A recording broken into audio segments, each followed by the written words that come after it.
ಬೆಂಗಳೂರಿನಲ್ಲಿ ಗೋವಿನ ಕೆಚ್ಚಲನ್ನ ಕತ್ತರಿಸಿದಂತಹ ಪ್ರಕರಣಕ್ಕೆ ಸಂಬಂಧಿಸಿ ಪ್ರಸ್ತುತ ಅಯೋಧ್ಯೆಯಲ್ಲಿರುವ ಉಡುಪಿ ಪೇಜಾವರ ಮಠದ ಶ್ರೀ ವಿಶ್ವಪ್ರಸನ್ನ ತೀರ್ಥ ಸ್ವಾಮೀಜಿಯವರು ಖಂಡನೆ ವ್ಯಕ್ತಪಡಿಸಿದ್ದು ಉಪವಾಸ ಕುಳಿತು ಹೋರಾಟ ಮಾಡಬೇಕಾದೀತು ಎಂದು ಎಚ್ಚರಿಸಿದ್ದಾರೆ.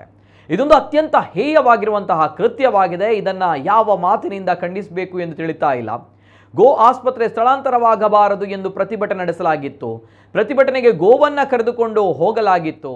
ಇದೀಗ ಗೋವಿನ ಕೆಚ್ಚಲನ್ನೇ ಕೊಯ್ಯುವಂತಹ ದುಷ್ಕೃತ್ಯ ನಡೆದು ಹೋಗಿದೆ. ಸಾಧು ಸ್ವಭಾವಕ್ಕೆ ಇನ್ನೊಂದು ಪರ್ಯಾಯ ಪದವೇ ಅದು ಗೋವಾಗಿದ್ದು, ಗೋವಿನ ಕೆಚ್ಚಲನ್ನೇ ಕೊಯ್ಯುವುದು ದುಷ್ಕೃತ್ಯಕ್ಕೆ ಸಮಾನವಾಗಿದೆ. ಇದೊಂದು ಬೀಭತ್ಸ ಕೃತ್ಯ. ದುಷ್ಕರ್ಮಿಯ ವಿರುದ್ಧ ಸರ್ಕಾರ ಕಠಿಣ ಕ್ರಮ ತೆಗೆದುಕೊಳ್ಳಬೇಕು. ಇಂತಹ ಕೃತ್ಯ ಮರುಕಳಿಸದಂತೆ ಆಗಬೇಕು ಎಂದು ಅವರು ಆಗ್ರಹಿಸಿದ್ದಾರೆ.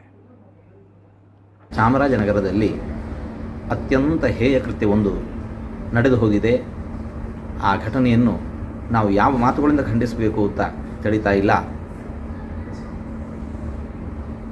ಗೋ ಆಸ್ಪತ್ರೆಯೊಂದು ಸ್ಥಳಾಂತರಗೊಳ್ಳಬಾರದು ಅನ್ನುವ ಹಿನ್ನೆಲೆಯಲ್ಲಿ ಪ್ರತಿಭಟನೆ ನಡೆಸುವ ಹೊತ್ತಿಗೆ ಗೋವನ್ನು ಕರೆದುಕೊಂಡು ಹೋದದ್ದಕ್ಕೆ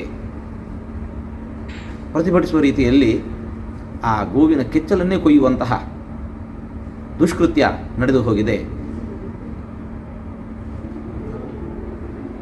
ಗೋವು ಅಂದರೆ ಗೋವಿನಷ್ಟು ಸಾಧು ಅಂತ ಹೇಳಿಕೊಂಡು ಸಾಧು ಗುಣಕ್ಕೆ ಇನ್ನೊಂದು ಪರ್ಯಾಯ ಪದವೇ ಗೋವಾಗಿ ಬಳಕೆಗೊಳ್ತಾ ಇದೆ. ಅಂತಹ ಹಸುವಿನ ಕೆಚ್ಚಲನ್ನು ಕೊಯ್ಯುವಂತಹ ದುಷ್ಕೃತ್ಯವನ್ನು ಒಬ್ಬ ವ್ಯಕ್ತಿ ಮರೆಯುತ್ತಾ ಇದ್ದಾನೆ ಅಂತಂದರೆ ಇದನ್ನು ನಾವು ತೀಕ್ಷ್ಣವಾಗಿ ಕಟುವಾಗಿ ಖಂಡಿಸ್ತಾ ಇದ್ದೇವೆ.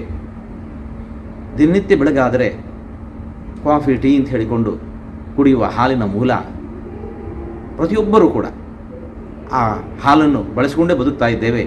ಅಂತಹುದರಲ್ಲಿ ಇಂತಹ ಒಂದು ಬೀಭತ್ಸ ಕಾರ್ಯ ನಡೆದು ಹೋಗಿದೆ. ಇದನ್ನು ನಾವು ಕಟುವಾದ ಮಾತುಗಳಲ್ಲಿ ಖಂಡಿಸ್ತಾ ಇದ್ದೇವೆ.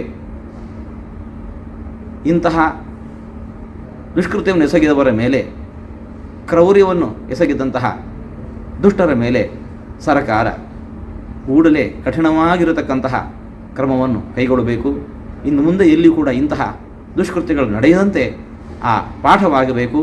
ಇದು ನಡೆಯದೇ ಹೋದಲ್ಲಿ ನಾವು ಮುಂದಿನ ಕಟುವಾಗಿರತಕ್ಕಂತಹ ಕ್ರಮವನ್ನು ಕೈಗೊಳ್ಳಬೇಕಾಗತ್ತೆ.